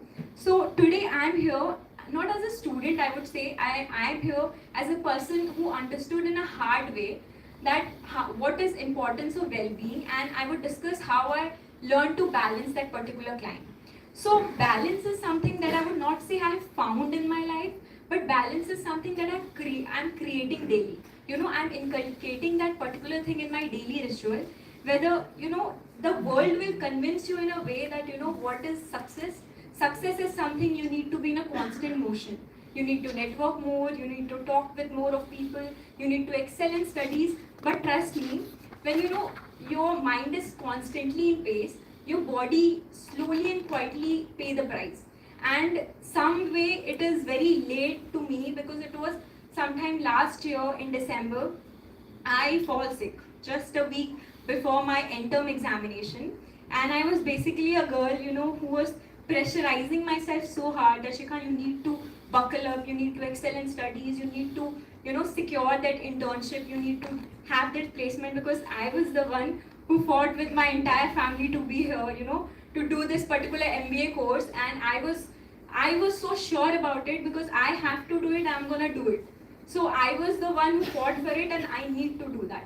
But I was that girl who, you know, just got bedridden in the hospital, and I was not able to figure out that girl, and right now I'm the girl who is not able to just wake up to that hospital bed. I was needing support to even, you know, for a glass of water to drink. I was there, you know, to call someone, please can you help me with that glass of water? And actually that is very pathetic. And that point of time, I had 1 week after I was having my examination.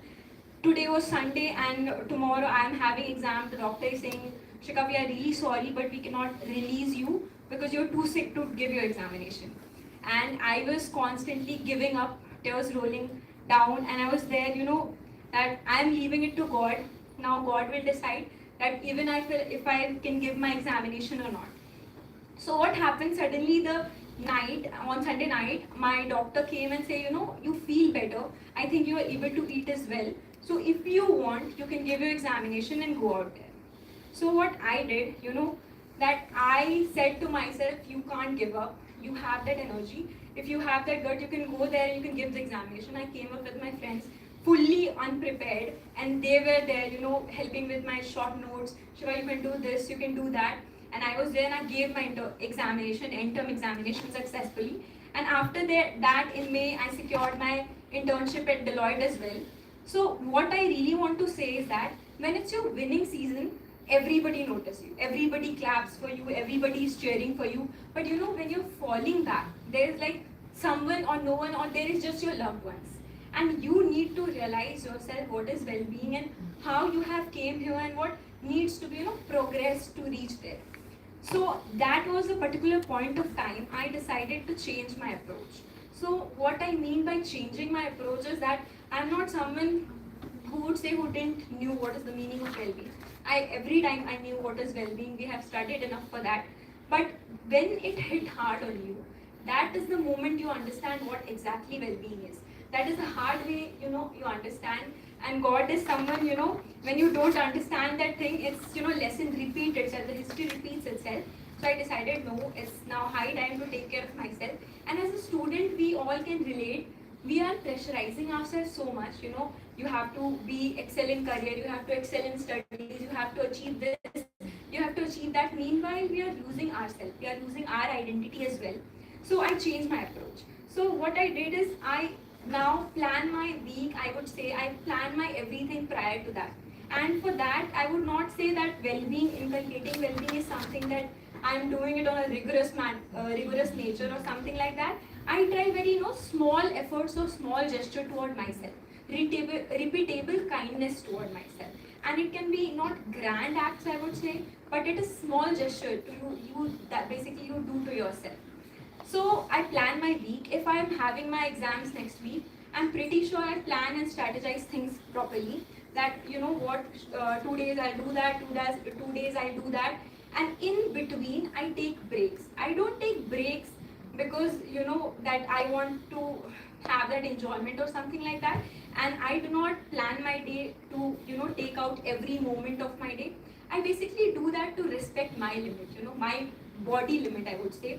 Sometimes break look like listening to music, sometimes it look like walking, sometimes it look like just sitting out there, just making myself feel human and making myself breathe. That's it. And I would say progress is not louder, it's very quiet, and you need to know yourself first. If you know yourself, the world will seem better to you. There is one thing I would really emphasis on. Basically, that is rest is not stepping away from the destination. It is something that is a part of reaching it. There is a lot of deadlines, there is a lot of assignments, but you need to decide that particular format for yourself. You have to be there. I'm pretty sure you need to be there, and that's very important in your life to achieve that career, to achieve that internship and everything. But in meanwhile, don't forget yourself that you're a human, and you have your loved ones, you have your parents, you have your teacher. What do you think, that not giving you midterm examination or anything, your teacher will be very proud of it? I think they feel more than bad on our part, that the student is so nice, so good, but still they are not able to give that particular exam. So that is the theory, be kind to to yourself, keep choosing yourself so that you can choose the world better, in a better way. You can do the work in a better way. So since we are talking about the same, I would also talk about the small wins you basically achieve. I came here last year for PGDM. In meanwhile, achieved many things, right? But we often ignore those small celebrations that we need to celebrate as a person. So understood a concept, or you performed well in GT session, or whatever small you think as a little Shikha would be very proud of. Celebrate that. Celebrate yourself, because nobody knows what it takes to be you, right?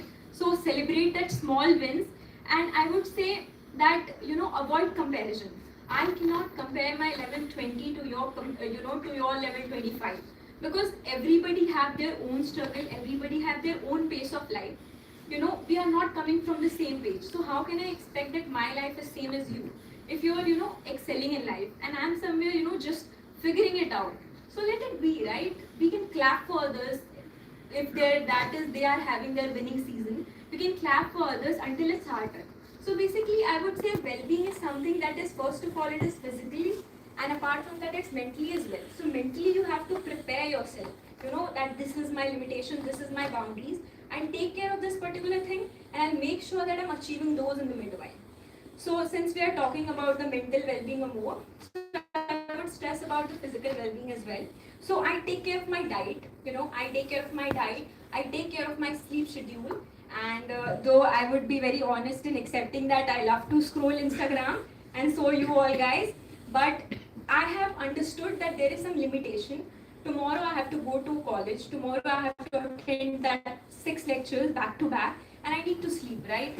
And so discipline is something that you should get as a student. And as a student, I feel, my grandfather was someone who was very strict about these all things, that you're a student, you're sleeping for 10 hours, there's nothing like that. So there is a Hindi quote I'm forgetting right now.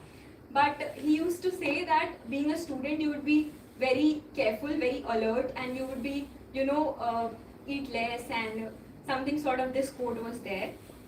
So, what I pressurize myself, we were talking about burnout thing. So basically I burned out myself for everything, to achieve everything. And we don't talk it more often, that what we are losing meanwhile achieving what we don't have. We're not being grateful, we are just, losing ourselves in the process. So I avoid comparison. Apart from that, I understood the balance. Balance is something I'm not talking about that balance, that mental balance I'm not talking about. I'm talking about the balance that we create for ourselves. We have to study, we all know, right? We have to do that assignment, we have to do this PPT. We can plan out properly that when we have to do it. But meanwhile, you know that this is your age that's not going to come again. So enjoy that, right? When you are on break, when you are having holidays, weekends, enjoy that, go on a trip, go on that chai thing, you go with your friends, because that's my therapy. So I hope that this is something that gives relief to you as well. So I would say small thing matters the most, and small thing leads you to the bigger thing. So achieve that in the meanwhile, and don't let anybody give you something.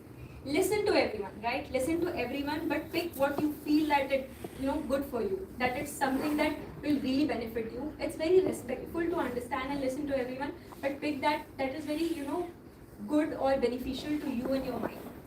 And I would also say that I started a journal thing. This is something that I was not doing earlier, but in my PDP classes, I used to get this thing from Sanya ma'am that you guys should start journaling things. So I thought to give it a try basically. So I gave it a try and I understood, sometimes what happens if you're beginning your day and you don't have the clarity to decide which should I do first, what should I do that, you don't know the art of prioritizing. So journaling, basically what did it do to you is that when you give the journaling part, there is very clarity in your mind and your focus and your concentration is not distributed among other things. It's basically on one part of thing that you need to act now. The strategy part is done already and you need to basically act right now. So being a student, we have a lot of things to do in our life. Deadlines, PPTs, being away from families, being in discipline and whatnot. There are a lot of things. And I understand that this is a part of life which teach us how to be someone. And since we are doing PGDM, so it's all about management, guys. So being like that, I am someone who is constantly in rush or doing over-stress thing that how I do that, how I do this. And on the other part, I have seen few boys friend of mine who are so chill that tomorrow morning they are having exam and tomorrow morning they are discussing the answers, in pointers. And I am there sitting whole night doing that syllabus and somewhere they are achieving that same CGPA that I am achieving. I was so shocked about this. So I asked them, what is the theory? So they say, what? We have done whatever we are supposed to do. At the very last moment, we know that whether it's, either that way, either this way. There is nothing in between. So we just give our best and we leave it to things. We do not overstress ourselves or something like that. We take it very lightly, very chill way. So I thought this is your thing, but I am someone who, if I do not work hard enough, I feel like I'm lacking behind on something. So this is my thing, that I work hard, and if something does not happen, I don't regret it. I understand that I have given my best, I have tried my best, and this was more of enough I can do from my part, and I did that, right? So I don't regret on any part. Even if I achieve it, it's well and good. Even if I don't achieve it, it's fine. I accept that fact. And that one saying, God have better plans for you. If this is not working, He have more than great planning for you. So this is it. And as I stand here, I would not say that I have, mastered the art of balance, but I have made peace with the, art of trying. I understood that everything you start trying is the way you're finding solution to problem existing. And it is there, everything comes out of. If you're willing that, you want to take care of yourself, you want to really go to that gym, you're procrastinating for that point of time. So you can do it. It's not that tough. If you're keeping in loop that thought process that you want to go to gym, you want to do that, it's fine. You can do it any point of time. And wellness, it's not a destination or something. It's a daily ritual. And that's very small efforts you keep, of loving yourself more. Because I think, if you're not loving yourself enough, you're not taking care of yourself, you feel like, if I achieve this particular career, I'll be good, I'll be excellent and brilliant, my parents would be very proud. But do you think that if you'll be sad, hospital, bedridden, and you have achieved wonders in your life, and you feel like your parents would be very proud of it? So no is the answer, right? Because they want you to feel happy about anything you do. So be happy, and how you will achieve that happiness? By taking care of yourself, taking care of your mind, taking care of your health, and taking care of that body that God has given you. Appreciate what you have already have. In the pursuit of further happiness in your life, just don't let it change that right now you're having many things in heart. So as I stand here, since I told you that the world can spin more faster, deadlines may come as unwanted guests, and exams may hover like the monsoon cloud, but you always have a choice. You always have a choice to pause, breathe, laugh a little, go on that chai W to have the chai and discuss about what happened in that lecture, who scolded you, what happened next. So these all things, and you always have a choice, and remind yourself that you know what, you're a human being. You're not just human doing. You don't have to perform certain tasks repeatedly and break yourself. And I would say in career, in relationship, in academics, strength is not something in ignoring stress. It rather in dealing it with very gently and not violently. Strength is something asking for help. Strength is something to saying yourself that I matter too. Well-being isn't a destination, it's a ritual. And when you take care of that, someday it looks like yoga and green tea. Someday it looks like chai and crying over assignment. And both are okay. Both are truly okay. Accept that particular fact. Whatever is happening, accept that and try to find a solution. Just merely sitting out there and being anxious and being overstressing on things that is not in your control doesn't work like that, right? You're affecting your mental health, and apart from what happened once was in the pursuit of finding happiness, you were there and you were draining your mental health as well, and you were not going to gym, of course, so your physical health is also gone. So that is the thing, and I would leave you with the thought basically, take care of your heart, not of your performance. Take care of your mind, not just your schedule, and take care of yourself, not just image.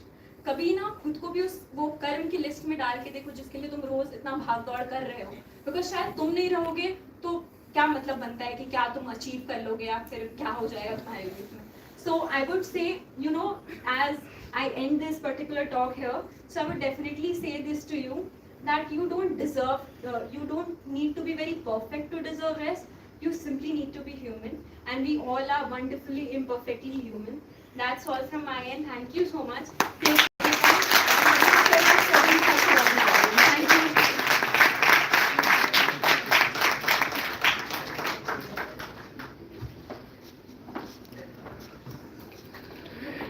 Thank you, Shikha, for the relatable and insightful talk. Your perspective beautifully highlighted the importance of balance, self-awareness, and well-being in the student's life.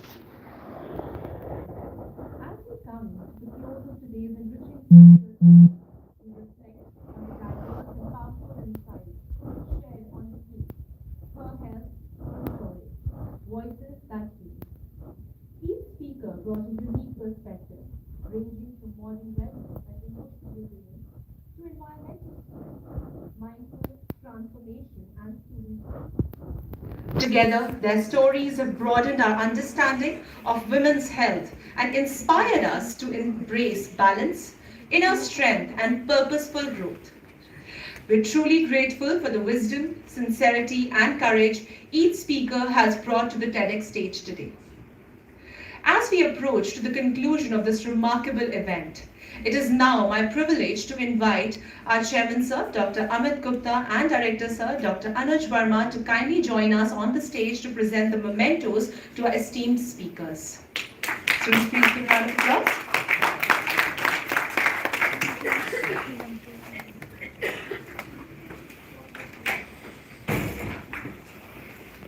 First, may I invite Ms. Deepti Tomar Sage to the stage to receive the mementos. Students, please give a round of applause. दीदी hello दीदी मैं वो आपसे connect करना है. Done done done आप मेरा number ले लो. ठीक है.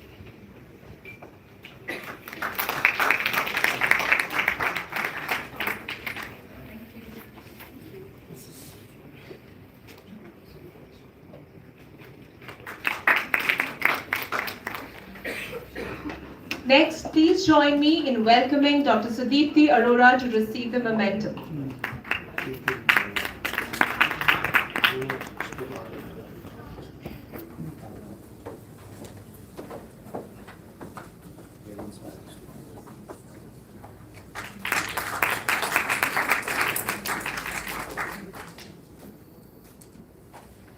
I now invite Dr. Preeti Singh to kindly come forward to receive the memento.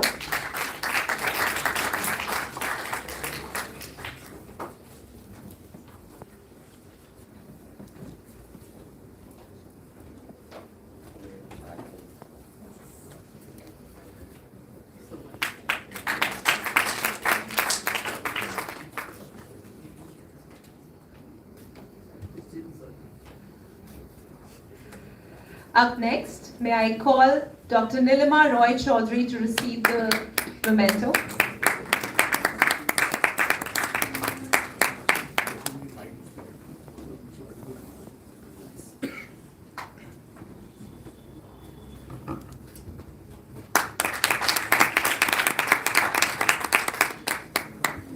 And finally, I invite Ms. Shikha Singh to please come up to the stage.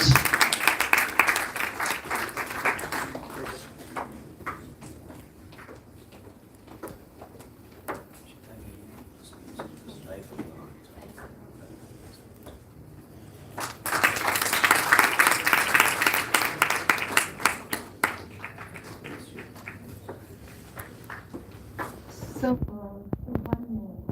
one here. So now I would like to invite Dr. Sanya Chawla, our event coordinator, to come up on the stage to receive the memento for excellent coordination.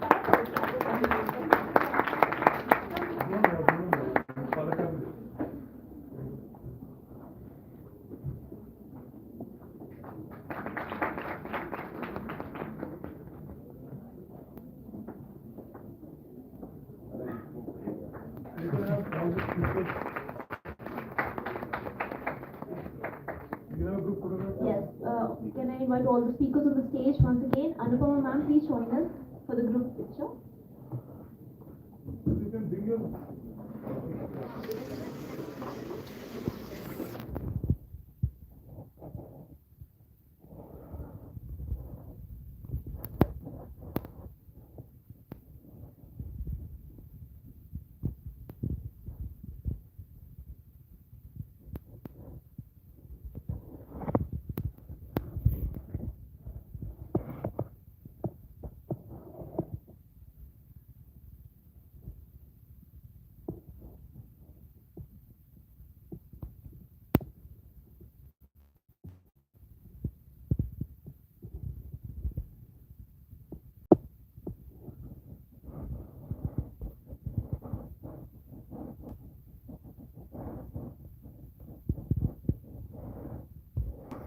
Take 1 second to tell them something. 1080 seconds के बाद 1 second और. I've been with students like you all my life, almost 13 years counting. I just want to tell you and leave you with one message. जो शायद मैं किसी और platform पे बोल नहीं पाती. Wherever I go, I see young adults grown up with this message. While in your struggle to become who you want to become.